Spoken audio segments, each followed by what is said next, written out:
জন্যই বলছি ছাত্রছাত্রী স্বার্থে ওই যে নাম্বার প্রত্যেকের ক্ষেত্রে যেন ওই নাম্বার দেওয়া হয়। যারা ও দুটো প্রশ্নের উত্তর দেবে ঠিক আছে, যারা দিতে পারেনি একটি প্রশ্নের উত্তর লিখেওনি তাদের ক্ষেত্রে যেন ওই নাম্বারটা পুরো নাম্বারটা দিয়ে দেওয়া হয়।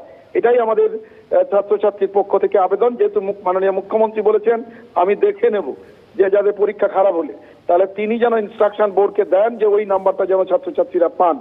এই আবেদন আমাদের থাকছে প্রধান শিক্ষক সংগঠনের পক্ষ থেকে। Advance society for headmasters and headmistress রাজ্য কমিটি মনে করে অবিলম্বে এই ব্যাপারে বিজ্ঞপ্তি জারি করে বলে দেওয়া হোক, ছাত্রছাত্রীরা যাতে বিভ্রান্তির মধ্যে না পড়ে, অভিভাবক অভিভাবিকা যাতে বিভ্রান্তির শিকার না হয়, ছাত্রছাত্রীর উপর চাপ যাতে তৈরি না হয়, ভবিষ্যৎ জীবনে যাতে তারা আরো পড়াশোনায় যায়। 4 লক্ষ পরীক্ষার্থী কম, এমনি সামনের বছরও বেশ কিছু কম।